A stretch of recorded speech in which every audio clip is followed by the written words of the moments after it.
পত্রিকার সম্পাদক পরিচয়ে চাঁদাবাজি। মোহাম্মদ নিজামুদ্দিন হারুনের তথ্যচিত্রে বিস্তারিত জানাচ্ছি আয়েশা আক্তার। দৈনিক প্রভাতী বাংলাদেশ নামে একটি মিডিয়া তালিকাভুক্তহীন পত্রিকার সম্পাদক খায়রুল ইসলাম করছেন চাঁদাবাজি ও প্রতারণা। তেমনই প্রতারণার শিকার হয়েছেন বরগুনা জেলার বামনা প্রেসক্লাবের বারবার নির্বাচিত সদস্য মোহাম্মদ নিজামুদ্দিন হারুন।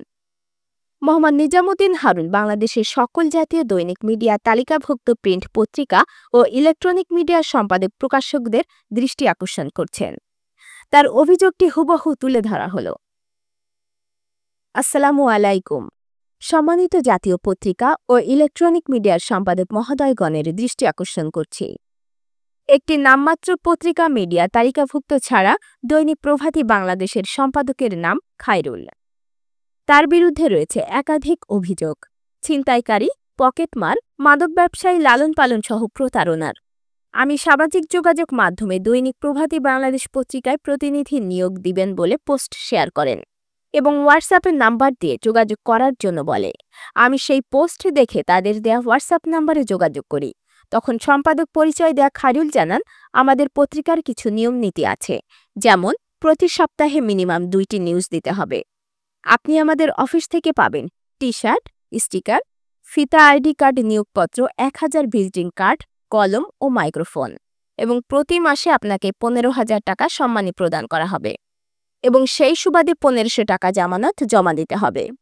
আমি তার কথায় সম্মতি হয়ে টাকা জমা দেই, আর 3-4 দিন পর আমাকে একটি ফিতা, একটি আইডি কার্ড, একটি মোটরসাইকেলের স্টিকার পাঠান।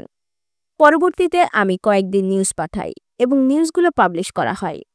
তারপর একদিন সামাজিক যোগাযোগ মাধ্যমে দেখি দৈনিক প্রভাতী বাংলাদেশ পত্রিকার ক্রাইম রিপোর্টার ছিনতাই করতে গিয়ে জনতার হাতে আটক হয়, আরেকজন চাঁদাবাজি করতে গিয়ে আটক হয়। এগুলো দেখার পরে থেকে আমি আমার জামানত টাকা রিটার্ন চেয়ে আমাকে তাদের পত্রিকা থেকে অব্যাহতি দেওয়ার জন্য অনুরোধ করি। তিনি এই দিচ্ছি বলে ঘুরাতে থাকে।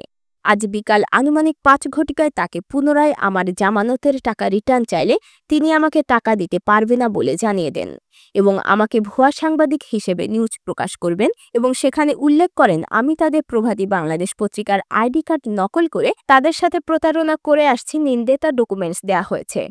এখন এই পকেটমার সম্পাদক প্রতারক খায়রুল আবার লিখেছেন, আমার বিরুদ্ধে আইনগত ব্যবস্থা প্রক্রিয়াধীন। এখন সকল প্রকার ডকুমেন্টস দেখে আপনারা বলুন আইনগত ব্যবস্থা কার বিরুদ্ধে প্রক্রিয়াধীন হওয়ার দরকার। এখানে যদি আমি নকল আইডি কার্ড তৈরি করে প্রতারণা করে থাকি, সকল ডকুমেন্টস দেখে মনে হয়, তাহলে আমার সর্বোচ্চ শাস্তি মাথা পেতে নেব।